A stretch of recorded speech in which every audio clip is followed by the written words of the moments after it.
Welcome to Dream Small. I'm Jason. And I'm Whitney. In a world challenging you to chase big, we dare you to dream small. We're a family of 8 who's fostered, adopted, and stumbled our way through learning that small, everyday choices can change lives. Join us as we share stories and encouragement to help you live out your purpose. Hey, babe. Yes. Do these jeans make me look fat? No, your belly does. And that, my friends, is what something you should never say. And we're going to talk about that in the context of foster parents today. Yeah, please don't tell me that ever again. Have I ever told you that? No, and this was only for joking purposes, but still. We almost reversed it just so I didn't get in trouble and yelled at by all of you people out there. On top of our hilarious humor, Whitney's also going to share a story from tonight about a perfect summation of what it's like to be a foster or an adoptive parent. I mean, really, it's any parent. This is the day in the life. Really an hour in the life. But one of our precious children needed a hair wash. And with swimming and everything, it's got a little excessively dry and knotted. So it was an exceptional hair wash period tonight. That was complete with throwing up a corn dog in the tub during the hair wash. So let me get. Screaming. I was downstairs with our other children, and I hear screaming and crying. I thought for sure I was going to go upstairs and seeing Whitney being bit. I went up and closed the bathroom door because our hurting mini Bernedoodle went upstairs and started barking at the child in the tub because she thought something was wrong and mom needed backup.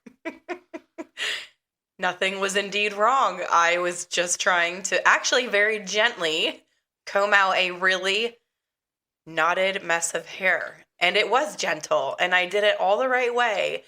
And sometimes some of our children really turn on the drama. And this was one of those times.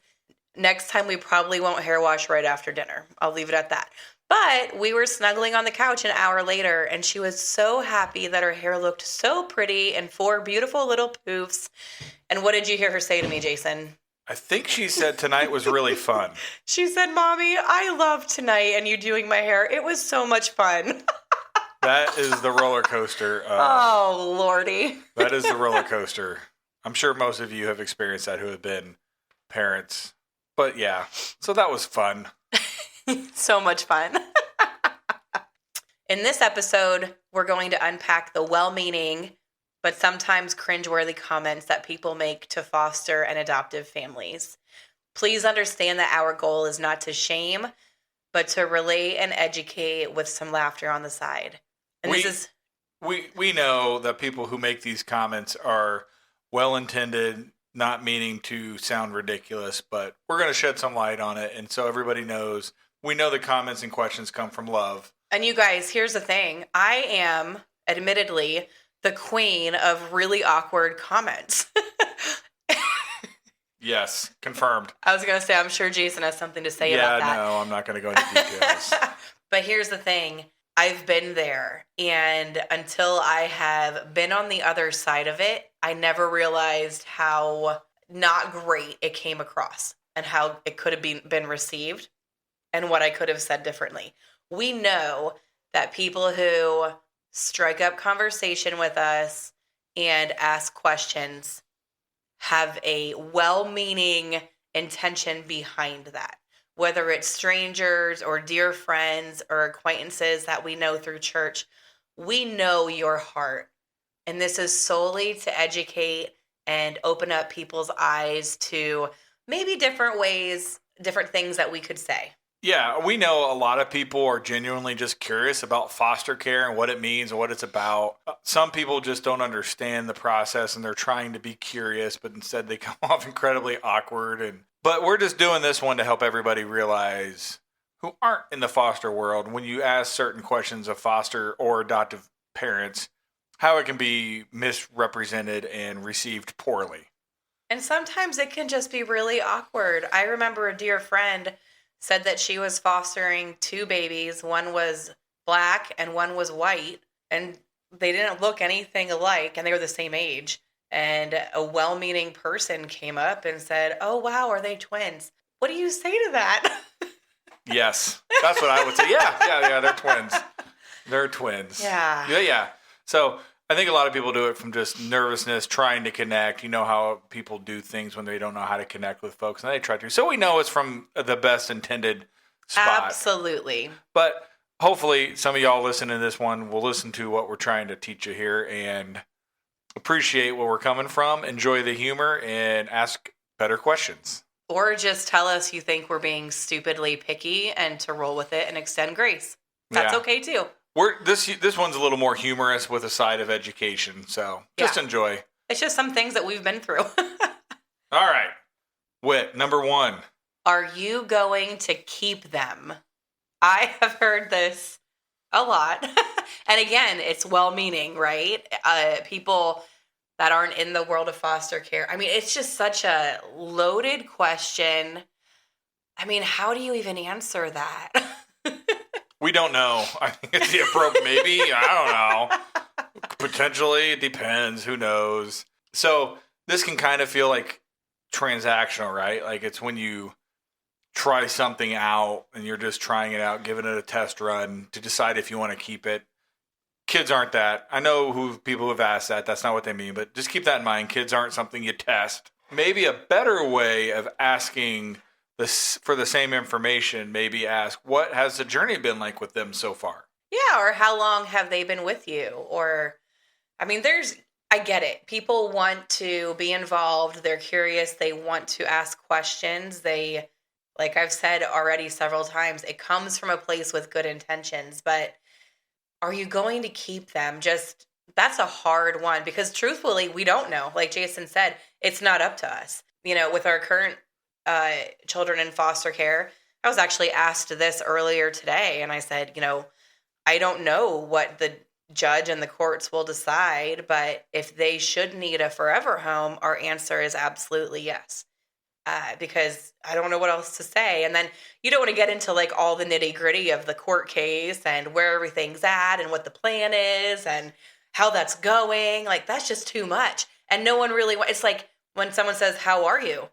You're not actually expecting a really long response, right? So be careful of those people that give the really long responses when you run. Ask that question. So second one, which ones are yours? All of them.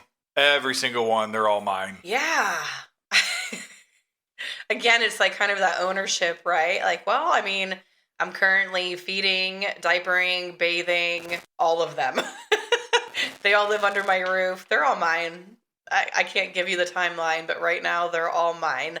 One tip would be use inclusive language like your crew or your kids or your herd or your gang or whatever. But especially as kids get older, if they hear, like if our elementary age foster child heard that could really dig deep, right? Especially depending on what we say as our response. Do you remember when the mail lady asked you if we ran an in-home daycare? I sure do. It was only a couple of years ago. We were out front playing.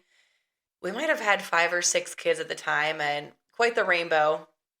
And the mail lady, she's the sweetest She's thing awesome. ever. Yeah, she's completely awesome, by the way. But she's been, watching and seeing things and seeing us get in and out of the car. And then she saw me out front with all of the kids riding bikes, on scooters, rolling balls, drawing chalk. And she was like, oh, do you run an in-home daycare here? I was like, no, they're actually all mine.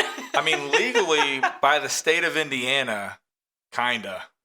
I guess like legally, so. like by license. Anyway, one time I remember Whitney brought home, she was out at somewhere else and out with our herd, and a lady asked her a question that I think is one of the best possible ways to ask this question. And this came from another adoptive mama, which I found out because when she asked me this, I was like, wow. And like I said, I am really awkward too with conversations and questions and trying to get to know people. I will admit that full on. If you want things to feel awkward, you just come have a conversation with me. But this lady, I knew right away, like she understood the complexity of what our family looked like. And she looked at me. I was with all of the kids and we were at an indoor playground, and she looked at me and she said, oh, how did you meet your kids? because she knew I did not birth all of them. The majority of them don't look like me. And the fact that she wanted to connect with me and take that time and learn about, what compromised our what composed. Gosh. What What? comprised? We're both state school educated. To be fair, Whitney's almost a doctor in her professional. I just went to a state school. I don't have like an excuse. nonfiction reading anymore, though. No. So there's that. Comprised? Anyway. Comprised? She. Yes. What makes up your family? She wanted to know what made up our family, knowing that it wasn't full of biological children. So, but the fact that she, wanted to ask and wanted to connect and did it in a very open, loving, disarming way stuck with me. And I went home and told Jason about it because I was like, wow, that is such a great way to ask about a family. Yeah, it was awesome. And it leads with love. Yeah. And kindness, which I think is important. Okay. And hold on. Oh. Again, full transparency, I would never think to ask that. No, 0% chance you would ask that. Them kids, how'd you get them? Yeah, you would ask something crazy. So are they all foster kids? Yeah. All right, number 3. What happened to their real parents? Yeah. That's a hard one, too. What's a real parent? What are you supposed to... Well, I think... For me, I know what they're referring to, but what do you say to that? Like, oh, they were addicted to all these things, or oh, they were getting, in violent arguments with their boyfriend or girlfriend. Like, what are you supposed close to say? family friends, I think that's a curious question that may or may not be fair. But we've had some pretty distant acquaintances ask us what has happened to their quote-unquote real parents. And I mean, the real answer is none of your business. Man, that'd be like asking me if it was a complete stranger coming up and be like, what happened to your parents? Where are they divorced? Right? Like, you don't ask that to people. It's a weird question to ask. And just because they're a child and they might not necessarily be able to share their story, it's not ours to share. And it's not ours to go and talk about with other people. So. Yeah, and I mean, once our foster kids are real kids. Our adoptive kids are our real kids. And clearly the kids we made are our real kids. Be careful with your word choices there, because if you caught me on the wrong day, it probably wouldn't go very, very well after that. I've given some people really dumbfounded stares throughout the years as well, because, I mean, man, like, you see me struggling and juggling all these kids, and that's what you want to know about? Yeah. That's a great segue to number 4. Mm-hmm. Yeah. You're such a saint, hero, angel, whatever. Because guess what? We are not. There is nothing saint-like, hero-esque, or angelic about us. Never mind. So I actually think that is a way people distance themselves so they can say, I can't do that. You're better than me. Because they're better than me. They're whatevers. They're blah, blah, blah. And I think that's just a way to separate them from being too close to that situation and possibly diving in and getting their feet dirty. Or it's just a way of them trying to genuinely compliment you and saying, you're a saint for doing that, because I don't think it's something I can do for whatever reason. Maybe they think that they have parenting struggles and they genuinely can't parent a foster child, right? So I think some of it is just not necessarily to distance themselves, but more so complimenting. And people, of course, want to be acknowledged and, for some way or shape or form want to be told they're doing a great job. But being considered a hero or a saint or an angel for the calling of foster care, no. Because more times than not, we feel like we're failing. I mean, we're just not. We're just humans who have answered a call that God placed very heavily on our heart. And it feels, when people say that, like, oh, man, you're a Saint, Jay. And one of my good friends tells me, oh, you're doing the Lord's work. And I always feel like that's dismissing how hard this can be at times. Mm-hmm. Like, you haven't seen us with our hairs on fire and tears and, hey, Jay, go for a walk because you look like you're going to explode. Or Whitney, you go do whatever it is you want to do. That way you can decompress a little bit because those times happen. Yeah, they do. They absolutely happen. Yep. I mean, there's one lady at church who is so kind and so encouraging, and she has a daughter who is also a foster parent, so she sees it. And she said to me on multiple occasions that we will have beautiful additional jewels on our crown in heaven. We're on the good side of the tracks in heaven. That's my plan. And I mean, I could only hope and pray we do, but again, that's not why we do it. And that again makes me tear up and want to cry because, like we've said, more times than not, we just feel like we're, missing the mark, and we're just doing what we can, and it's not easy. So maybe instead of saying you're an angel, a hero, whatever, say you're doing a really great job. And I see you. I see you, and I appreciate you. And I know it's not easy. Yeah. So fifth one, we can do a little quicker because it's a little bit similar to that. I could never do that. I couldn't either. I still don't. I don't know what we're doing. I mean, a lot of times people say that in the context of, oh, I'd get too attached. We get attached too. Yeah. It's hard for us when certain kiddos go home. Yeah. When we're going to court cases and figuring out if this kid we've loved for a long time is staying with us or going home, and we have no idea what's going to happen. Yeah. So maybe instead of I can never do that, maybe something along the lines of I admire how you love so fully, even when it's hard. That's a great way to say it. I see you. I know this isn't easy, but man, I admire you for stepping into the hard. What are you laughing at? I'm number 6. Oh. That's one of my favorite. As you're looking at me right now, oh my word. I'm still like, you guys, that was war, that bath time situation. I came out looking like I just fought World War III. Disheveled might not be a strong enough word. And I've not done anything. I still look like that. My hair is a mess, I know. So number 6. Post this. You look tired. Well, every parent of young children has heard that along the way, but we keep getting babies, so we keep hearing it over and over and over. But you know what, guys? I mean, and I think any mom would agree with me. You look tired really is just your mother's kind way of saying, you look awful, honey. And yeah, I'm tired. Of course I am. I'm exhausted. Tell everybody about how Grammy comments that you look healthy and what that really means.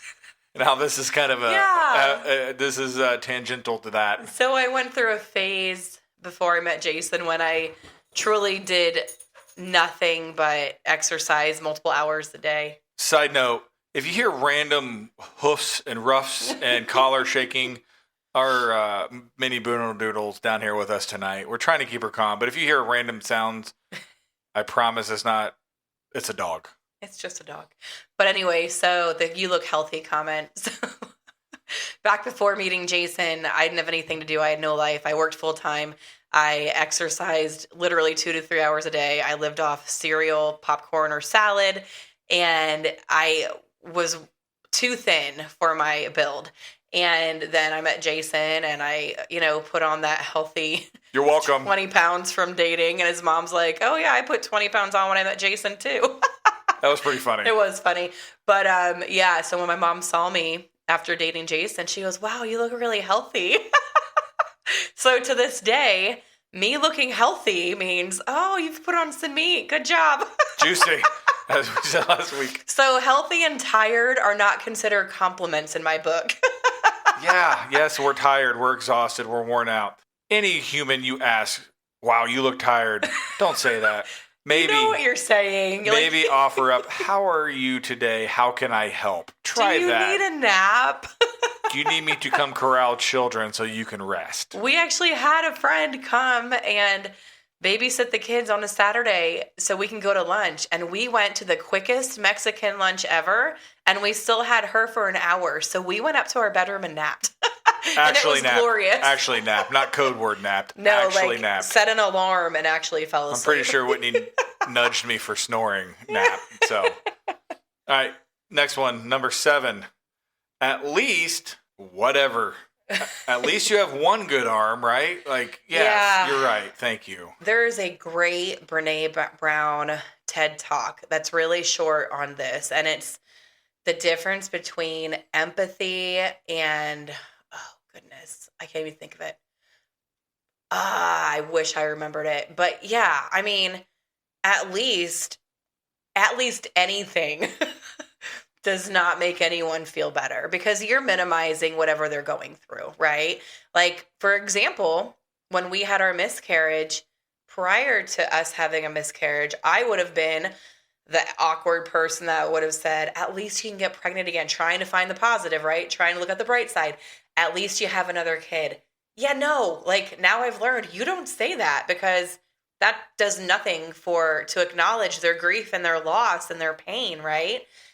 Same thing. Like if we have a child who unrightly is reunified when they shouldn't, when it's not safe for them, it's not at least you had them for so long or at least you have other kids. No, like that is a misjustice on that child and that is a grief and it's not okay. Just, for in that specific example. Each thing is unique, right? Each kid is unique. Each situation is unique. They are all tied together, but the emotions with each individual circumstance is unique.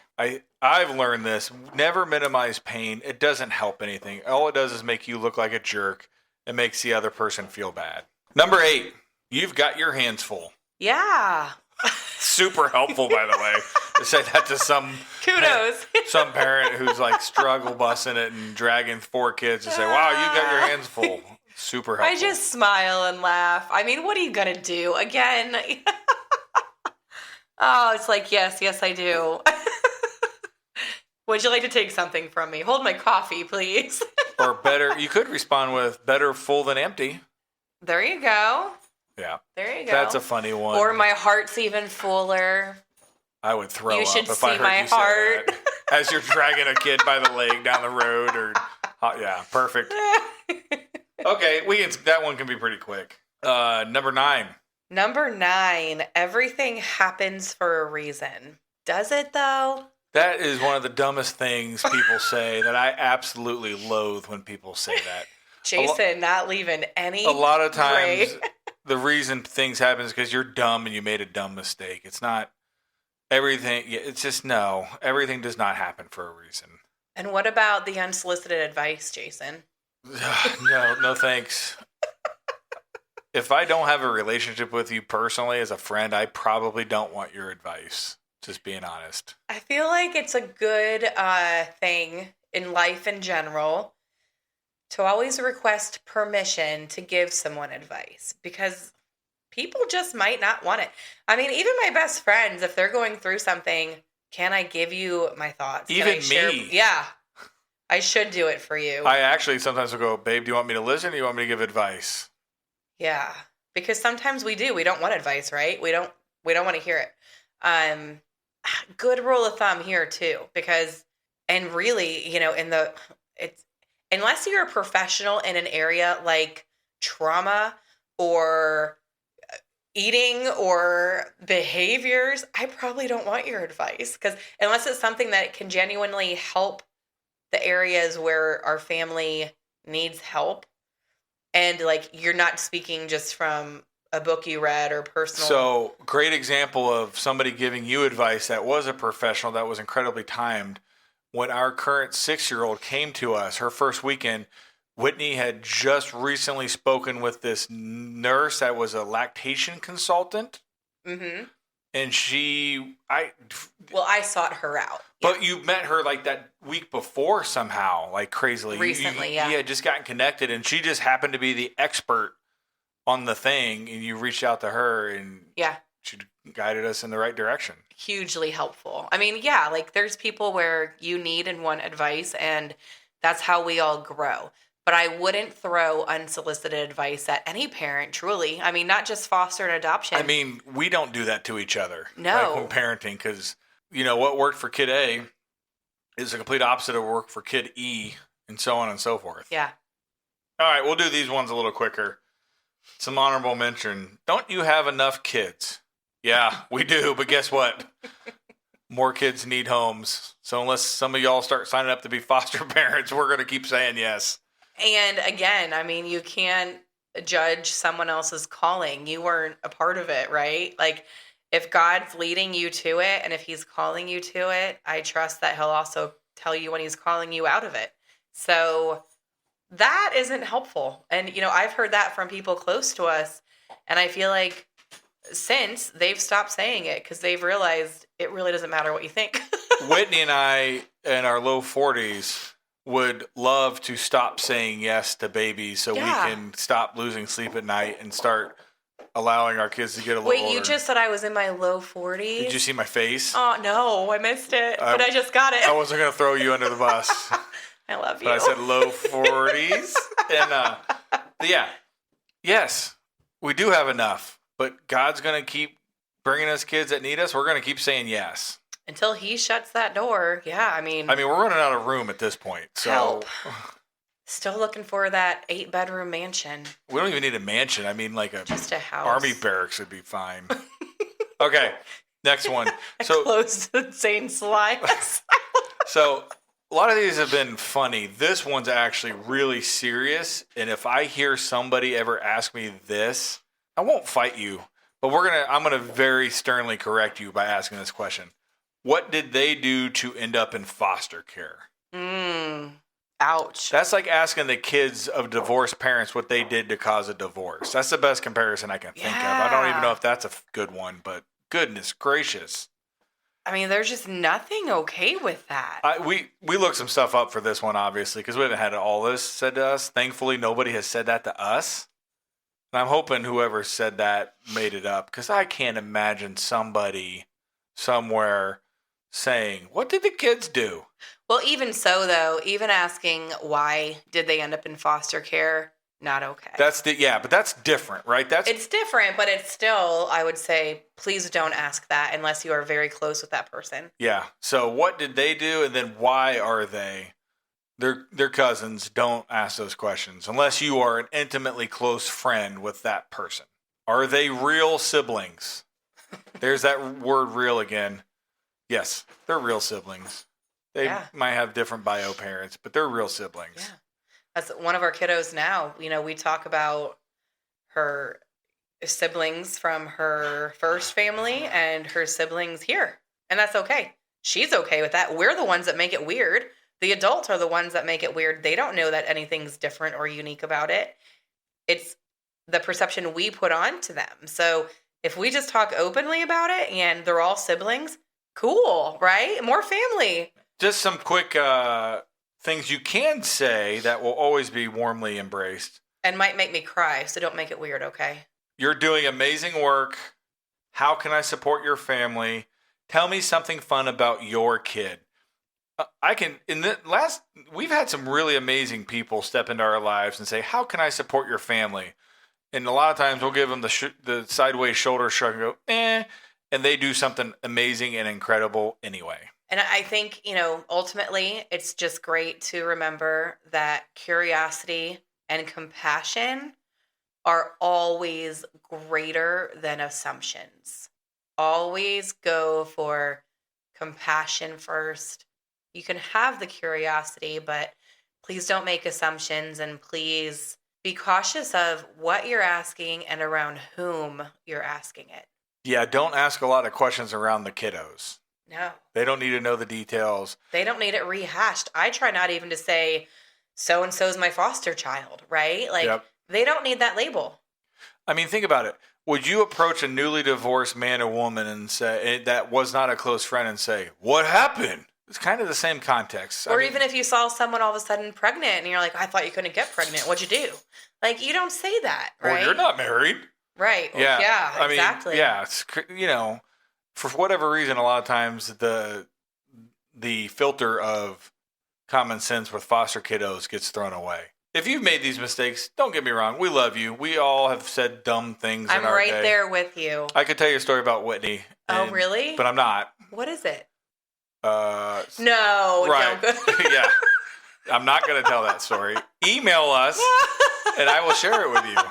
Goodness. I will gladly share the story if you email us, because it's an amazing story. But yeah, just know if you have said something crazy, they forgive you. We all love you.